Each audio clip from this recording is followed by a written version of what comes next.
Olá, sexto ano. Espero que tenham tido um fim de semana maravilhoso.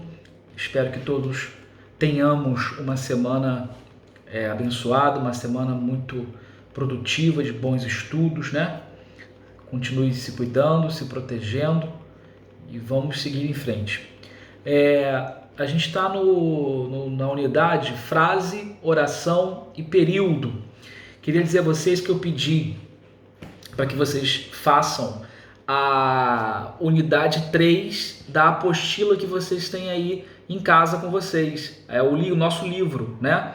A parte de língua portuguesa, queria que vocês fizessem aí a unidade 3.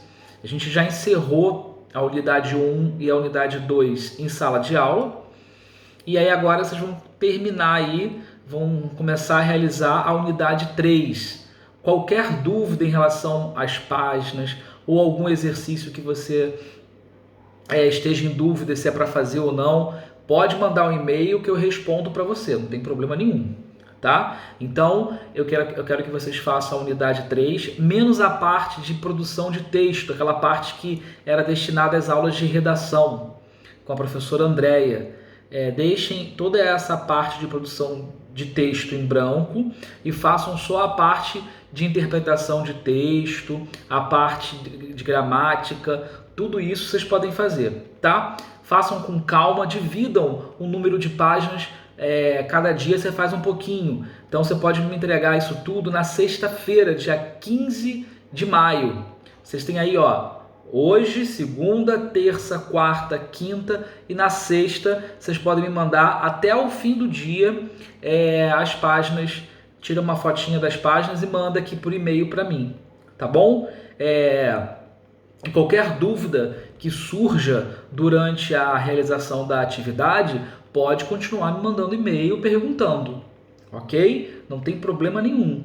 Então, quem não tem a apostila, porque é um aluno que se matriculou agora, enfim, e a editora ficou fechada por conta da pandemia, não fique preocupado, ok? Depois a gente vai pensar numa possibilidade de você realizar essa atividade também. Então, eu quero que todo mundo, a maioria aí, acho que quase todo mundo do sexto ano tem a apostila, eu quero que vocês então realizem a unidade 3. Ah, professor, quando é que a gente vai começar a unidade 4? Fiquem tranquilos, tudo tem seu tempo, tá bom? Professor, ainda tem alguns exercícios da unidade 1 e da unidade 2. Da unidade 1 eu acho muito difícil ter. Se tem é porque você não fez em casa quando eu pedi. Mas tem alguns exercícios da unidade 2 que eu não fiz porque o senhor não pediu. Não tem problema, a gente vai fazer, tá? É importante que a unidade 1 e a unidade 2 ela estejam todas feitas, todas realizadas. Então, se tiver alguma questão ou outra ainda não realizada, vai lá e faz, tá? E a correção disso tudo, ela vai ser feita no retorno das aulas presenciais. Então a gente vai tirar aí uma semana ou duas, não sei, ou 2 aulas, 3 aulas, para a gente poder corrigir tudo isso em aula, tirar todas as dúvidas de vocês. Então esse exercício que você está fazendo agora, ele não vai ficar aí à toa, a gente vai corrigi-lo, ok? É importante que vocês me mandem a foto do exercício realizado, porque esse exercício ele conta como nota para vocês. A gente tem lá no nosso cronograma de notas participação, atividade em casa, atividade em aula. Então esse exercício que eu pedi da unidade 3, ele conta como participação de atividade em casa. Por esse motivo, essa semana eu não vou enviar exercício avaliativo. Aquele exercício que vocês têm que copiar na folhinha destacável, tá? Não vou copiar porque a unidade 3 já tem aí uma série de exercícios para a semana toda, para você poder fazer com calma, né? E estudar, e aí eu não vou passar mais um exercício para causar aí mais uma atividade, né? Sendo que vocês também já têm aí as atividades das outras matérias. O que a gente vai falar nesse vídeo hoje? A gente vai fazer, na verdade, um resumão de tudo que a gente já estudou, tá? E aí alguns alunos me mandaram algumas dúvidas e eu vou tentar tirar essas dúvidas aí explicando toda a matéria. Então a gente começou lá na unidade 1, a gente começou com fonologia, né? Todo mundo lembra lá no nível 1 que foi diferenciando fonemas e letras, classificando as sílabas. A gente estudou o motivo do som das palavras, né? Por que as palavras são acentuadas de uma forma, por que são acentuadas de outra forma. Foi uma atividade que a gente também já trabalhou na aula presencial e que a gente reforçou aqui na plataforma da EduQuest. Depois a gente começou com semântica, uma questão de semântica, né? O que é semântica lá? Análise de um determinado elemento textual, buscando identificar os seus significados. Então a gente tentava entender a origem das palavras, por que elas existiam, e aí entrou também aquele estudo dos afixos, radicais, desinências, tudo aquilo que a gente já está cansado de estudar e que é importante porque é um conteúdo que a gente vai estudar até o 3º ano, pré-vestibular, depois, dependendo da área que você for prestar o vestibular também, tá bom? E aí a gente veio entendendo a estrutura e formação das palavras e depois a estrutura das palavras. Então toda essa parte aí de primeiro bimestre é realmente o estudo da formação das palavras. Eu preciso entender como se forma uma palavra, qual é a parte mais importante dessa palavra. Vamos lá, qual é a parte mais importante da palavra? Tempo. Eu espero que vocês tenham falado radical. O radical é a parte mais importante da palavra. É a base da palavra. É a partir deste elemento que outras palavras começam a surgir. Tá? Nós temos os afixos. Os afixos eles são constituídos pelos prefixos e pelos sufixos. A gente sabe que o prefixo é o elemento que vem antes do radical e o sufixo é o elemento que vem depois do radical. As desinências são aqueles elementos que se encontram no finalzinho das palavras. Em nome, eles dão o desígnio de gênero, né? Pode ser masculino ou feminino, e de número, singular e plural. As desinências verbais, elas ficam no final dos verbos, indicando a conjugação, o tempo dos verbos, tá bom? Então esse primeiro apanhado aí do primeiro bimestre, é importante que vocês tenham em mente todo o conteúdo, que vocês tenham aí, se ficou alguma dúvida em relação a alguma matéria ou algum elemento que você não tenha entendido durante a realização do exercício avaliativo, manda para mim que eu respondo para você depois. Tá bom? E aí a gente começa o segundo bimestre com frase, oração e período. Frase, oração e período. Vamos recapitular? Um conjunto de palavras. A gente pega lá, por exemplo, parede, lagoa, elefante. Eu falo para vocês assim, parede, lagoa, elefante. Tem sentido isso que eu estou falando? Não tem sentido nenhum. Eu peguei um conjunto de palavras, eu juntei tudo e falei para vocês, né, proferi aí para vocês sem sentido nenhum. Então, o que a gente pode denominar frase? Frase é um conjunto de palavras de sentido completo, tá? Se eu colocar na prova que frase é apenas um conjunto de palavras, eu não vou conseguir, eu vou errar a questão. Ok? Então, é importante que vocês coloquem frase é um conjunto de palavras que fazem sentido, que tem sentido completo. Existem dois tipos de frase. Existe a frase nominal e a frase verbal. Eu costumo falar em sala de aula que na língua portuguesa o próprio nome do conteúdo ele já entrega qual é a matéria. Por exemplo, frase nominal. A palavra nominal está indicando o quê? Nome, né? Frase verbal. A palavra verbal está indicando o quê? Verbo. Então, o que eu posso colocar para vocês? A frase nominal, que está ligada ao nome, ela não tem verbo. É uma frase com sentido completo, mas não tem verbo. Que susto! Pelo amor de Deus! Meus presentes! Que máximo! Ó, tá vendo? Todas essas frases que eu falei para vocês, elas não possuem verbos, mas são frases que têm um sentido completo. Por isso são chamadas de frases nominais. E tem as frases verbais, que são aquelas frases que são possuidoras de verbo. Que susto levei! Meus presentes, adorei recebê-los. Olha, eu estou colocando verbo nas frases. Por isso nós chamamos de frases verbais. ok? Então, diferenciando frase nominal e frase verbal. Frase nominal não tem verbo. Frase verbal tem verbo. Legal? Vamos lá, vamos pular para oração. O que é oração? A gente sabe que se conta o número de orações pela quantidade de verbos. Um aluno aí me mandou um e-mail perguntando, dizendo que não tinha entendido a última questão do último exercício avaliativo, né? Que eu coloquei um texto e eu pedi para você contar quantas orações existiam naquele texto. Então era só você contar a quantidade de verbos que você ia descobrir a quantidade de orações. Então, Fernando, toda oração tem que ter verbo? É uma regra? Sim. Toda oração tem que ter verbo. Se não tem verbo, não é oração. Aí é frase nominal, tá? Ah, então eu posso falar que oração é um conjunto de frases verbais? Pode. Mas lembrando que a oração ela pode ser absoluta, né? Ter um verbo só, que a gente chama de oração absoluta, ou ela pode ter outros 2, 3, 4, 5 verbos e a gente chamar de um período aí composto, que a gente já vai entrar já, tá? Então toda oração tem que ter verbo.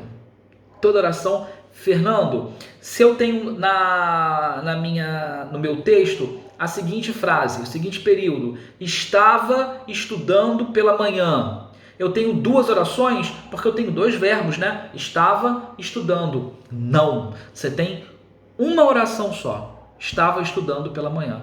Por quê? Me explica. Estava estudando é uma locução verbal. O que é uma locução verbal? É um conjunto de dois ou mais verbos, né, que ficam próximos, que são equivalentes a um só. Então, estava estudando é como se fosse um verbo só. Então, eles têm que estar bem coladinhos? Não, eles não precisam estar bem coladinhos para que sejam denominados locuções verbais. Eles podem estar um pouquinho afastados. Por exemplo, estava pela manhã estudando. Ó, eu coloquei o estava no início e o estudando lá no final. Mesmo assim, isso aí é uma locução verbal. Como eu identifico uma locução verbal?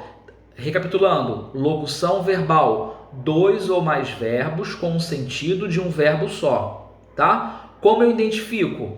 Existem, nós chamamos de verbo auxiliar e verbo principal.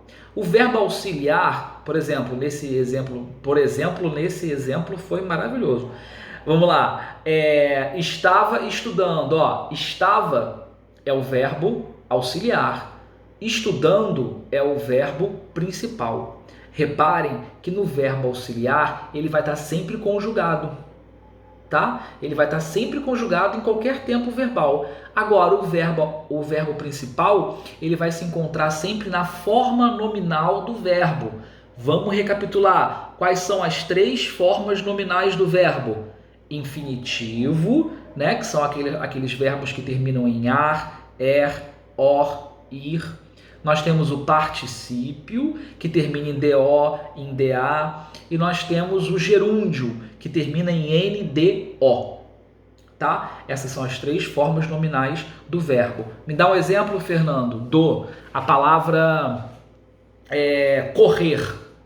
Por exemplo, correr. Correr já está no infinitivo porque termina com ER, né? Então, correr é o infinitivo, corrido é o particípio e correndo é o gerúndio, tá? Então, correr termina em er, infinitivo, corrido termina em do, particípio, e correndo termina em NDO, o gerúndio, ok? Então, locução verbal, dois verbos que estão próximos e que têm um sentido de um. Então, quando eu for contar o número de orações dentro de um texto, eu tenho que ter cuidado para não contar uma locução verbal como dois verbos, ok? E aí, dentro de um texto ou de uma expressão textual, nós temos os períodos. Existem duas classificações para os períodos. Nós temos período simples e temos período composto. O que é um período? O período ele é finalizado por um ponto. A gente finaliza uma ideia, por exemplo, ontem na festa comi muito brigadeiro. Ó, ontem na festa Comi muito brigadeiro. Ponto. Isso tudo é um período. Eu finalizei o que eu queria dizer com um ponto, tá? Vamos lembrar. Quantos verbos eu tenho? Quantas orações, quantos verbos, é a mesma coisa, eu tenho dentro desse período? Ó, ontem, na festa, comi muito brigadeiro. Ó, ontem não é verbo. Na festa, não é verbo. Comi, comer, é verbo. Muito brigadeiro, não tem verbo aí. Então só tem um verbo. Se só tem um verbo, quantas orações eu tenho? Tempo. Uma oração, né? Então se eu tenho só um verbo, eu tenho só uma oração. Quando dentro de um período eu encontro só um verbo, eu tenho o que nós chamamos de período simples. Ok? Então, dentro de um período, quando eu encontrar só um verbo, eu vou ter um período simples. Fernando, me dá um exemplo, então, de período composto. De boa. Olha lá. Ontem, na festa, comi muito brigadeiro e levei para casa. Ó, ontem, na festa, comi muito brigadeiro e levei para casa. Agora eu tenho o verbo comer e tenho o verbo levar, né? Levei. Então eu tenho dois verbos dentro de um mesmo período. Ele vai continuar sendo simples ou agora se tornou um período composto? Tempo. Período composto, porque eu tenho dois verbos, tá bom? Então diferenciando período simples de período composto. Período simples, um verbo só. Período composto, dois ou mais verbos. Essa é o primeiro apanhado aí da unidade 5 do nível 1 da plataforma EduQuest, tá? Eu vou entrar aqui, ó, junto com vocês. Teste seu conhecimento, ó. A primeira questão lá da plataforma EduQuest, do teste de conhecimento, ele fala que frase é uma palavra ou um conjunto de ideias suficiente para transmitir palavras de sentido completo, tá? Tá certo isso aí? Tempo! Não, isso eu joguei para ver se vocês estavam ligados no que eu estava falando.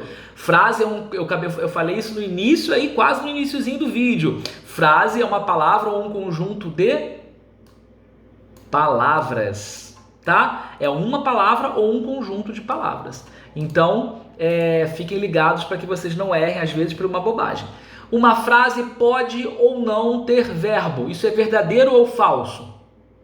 Verdadeiro. Eu falei no início também, né? Frase nominal não tem verbo. Frase verbal tem verbo. Então, verdadeiro.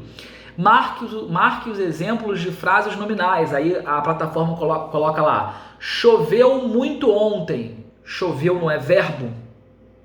Então, não pode ser considerado uma frase nominal. Ela é professora. Esse aí não é o verbo ser? Também não tem verbo? Então não pode ser considerado uma frase nominal. Tem fogo! Com ponto de exclamação. Fogo é verbo? Então aí é uma frase nominal. Silêncio. É uma frase nominal porque silêncio também não é verbo. Então nós temos aí nessa questão dois exemplos de frases nominais. Fogo e silêncio. Bom? Aí tem na próxima, desafio 4. Marque os exemplos de frases verbais. Fogo! Né? O casal foi ao cinema. Olha o verbo aí, foi. Né? Então, vamos marcar. Silêncio, não tem verbo, não vou marcar. O sol ilumina a cidade. Ilumina, né? Vem do verbo iluminar. Então, nós temos aí dois exemplos de frases verbais. Tá? Vamos voltar aqui. A frase declarativa é aquela que apresenta uma informação. A interrogativa é aquela que pede uma informação. E a exclamativa expressa um sentimento de surpresa. Já a imperativa expressa uma ordem. Por fim, a frase optativa que expressa um desejo. Ah lá, acertei. Viu? Então, dentro de frase, do estudo de frase, nós temos as frases exclamativas, as frases imperativas, as frases interrogativas, ok? Tem que saber dentro de cada contexto, né, o que aquela frase está expressando, qual é a ideia da frase. Aí tá aqui, correlacione. O que é correlacionar? É você ligar uma questão à outra, a resposta dela. Então ele pede aqui frase verbal e frase nominal, para você correlacionar a resposta correta. Frase verbal, ele é um ótimo médico, é o verbo ser, então eu vou lá e marco frase verbal. Cuidado, não tem verbo, eu marco como frase nominal, beleza? As frases não são marcadas pela entoação. E aí, o que é entoar? O que é entoar? Quem sabe o que é entoar? É claro que as frases são marcadas por uma entoação, porque a gente fala elas, a gente coloca uma emoção nelas, a gente coloca um sentido, isso é entoar. Então, claro, se a resposta aí está errada. Ó, ele até coloca a resposta aqui para vocês, ó. Mas é claro que é falso. As frases são sempre marcadas pela entoação. Na escrita, a entoação é representada pelos sinais de pontuação. Então, quando eu falo assim, cuidado, eu estou entoando aí uma exclamação através desse ponto, tá? Para que você saiba que é alguma coisa, né, muito nervosa, uma coisa muito apressada, enfim. Vamos para o desafio 8. Ele coloca as lacunas, né, os espaços vazios, para você preencher com as seguintes palavras: enunciado, oração e verbo. Vamos lá. Então, oração é o enunciado que se organiza ao redor de um verbo ou de uma locução verbal. Tá certinho, né? O enunciar, a oração, que a gente já aprendeu lá no iniciozinho, tem que ter verbo. Ele fala que é um enunciado que só vai existir se tiver verbo ou locução verbal. Isso aí é uma verdade, gente. Isso é mais do que correto. Então a resposta está certa. Próximo desafio. Uma oração pode ou não ter sentido completo. Poxa. E aí, uma oração pode ou não ter sentido completo. Isso é verdadeiro ou é falso? Tempo! E aí? Conseguiram? Então, a oração ela não precisa ter sentido completo, tá? Por exemplo, quando a gente fala assim, choveu muito ontem, a gente não tem aí um sujeito, alguém praticando uma ação na frase. Então ela não tem um sentido completo, mas ela é uma oração, ok? Correlacione frase de oração, né? Tem assim, socorro e tem ela terminou de ler o livro. Socorro não tem verbo, então é uma frase. Olha lá, ficou verdinho, acertei. Oração, ela terminou de ler o livro. A gente tem verbo aí dentro desse período, então é uma oração e correto. Ó, nem toda frase é oração, como por exemplo, que dia lindo. Correto. A gente sabe que nem toda frase vai ser uma oração, porque para ser frase tem que ter verbo e nem toda frase tem verbo. Então a resposta está certa. Vamos lá. Correlacione, período composto. Espero que ele me ligue hoje. Espero é um verbo, ligue é outro verbo. Então a gente já pode marcar aí, ó. Período composto, ó, ficou verdinho.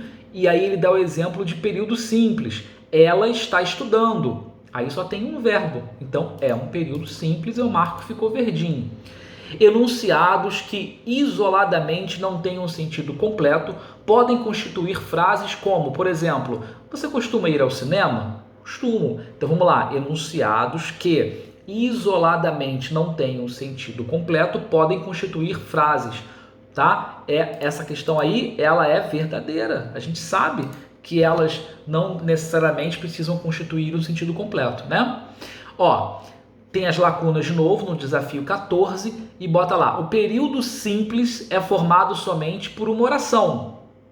O que tá falando assim? O período simples só tem um verbo. Então, ele só é constituído por uma oração. Eu conto a quantidade de orações pela quantidade de verbos. Então, período simples, um verbo, né? Porque só tem uma oração. E esta é chamada de oração absoluta. Então, lembrando, oração absoluta a gente denomina ao período simples, que é constituído por apenas um verbo, ok? Já no período composto, as orações podem apresentar-se ligadas ou não por conjunção. Claro, porque aí tem 2 ou mais verbos, né? Agora o desafio 15, ó, será que eu vou passar? E aí, você já passou? Quando vocês estão realizando aí o teste de conhecimento, vocês não ficam nervosos, não? Ai, será que eu vou passar? Será que se você errar mais de 3 ou 4, ele volta, né? Ele não deixa você avançar. Então dá aquele nervosinho, aquele frio na barriga. Dependendo do número de orações que o formam, o período pode ser simples, composto ou complexo. Vamos lembrar, o que eu falei lá no iniciozinho da aula? Que o período, ele só tem 2 finalidades. Ele só pode ser simples ou composto. Então, esse complexo aí é uma mentira, ó, falso. Vamos ver se eu acertei. Tchan, tchan, tchan, tchan. Tempo, fazer a mãozinha assim, ó, pra gente ficar assim nervoso, pra ver se eu passei. Vamos lá. Correto! Viu? Tá falando, não é bem assim. O período pode ser simples ou composto. E aí, tá falando aqui, ó, parabéns, aê, você concluiu este desafio. Clique no botão abaixo para checar o progresso de sua jornada. Tá? Então, essa foi a unidade 5, frase, oração e período. Quem quiser, o vídeo vai ficar aqui disponível no YouTube. Quem quiser, clica lá no computador e faz o teste de conhecimento junto comigo para acompanhar cada questão aí que eu corrigi com vocês aí ao vivo, né? É um ao vivo gravado, mas é um ao vivo, não deixa de ser um ao vivo. Ok, gente? Morrendo de saudade de vocês, estou com muita saudade de vocês, da sala de aula, da gente conversar, da gente trocar, da gente estudar muito. Mas olha, aqui para dar certo a gente tem que estudar muito também, tá? Tirem aí algumas horinhas do dia de vocês, coloquem os estudos em dia e continuem contando muito comigo. A gente tem que ter paciência, a gente tem que ter a esperança de que tudo vai dar certo, de que tudo vai melhorar. Tem que se cuidar, saiu de casa, tem que usar a máscara, tá? Eu tenho aqui, ó, a minha máscara aqui, ó, tá vendo? Minha máscara militar, ó. Tá vendo? Então, quando eu tenho que ir ao mercado, tô de máscara, tá? Então, usem a máscara. Opa, ela tá saindo aqui. A gente fica com uma orelhinhazinha assim, mais ressaltadinha, mas não tem problema não, ó. Tá vendo? Então, saiu de casa, usem a máscara. Retornando em casa, tira a máscara, lava a máscara. Não adianta você sair depois de novo e colocar a máscara, porque ela vai estar ali toda contaminada. Então chegou em casa, tem que lavar a máscara, lavar bem as mãos, os cantinhos das mãos assim, tá? Lavar bem. O ideal é que você tome um banho, mas quando você entrar no chuveiro, não adianta você não ter lavado a mão antes. Porque a primeira coisa que a gente faz quando a gente entra no chuveiro é o quê? Botar a mão no rosto para poder, né, a água cai aqui, a gente vai tirando a água do rosto. E aí a gente acaba se contaminando. Então, antes de entrar no chuveiro, lava bem as mãos, e aí entra no banho, toma um banho bem tomado, e depois passa um álcool em gel e pronto. E aí a gente está protegido, tá bom? Até a próxima, fiquem com Deus, valeu!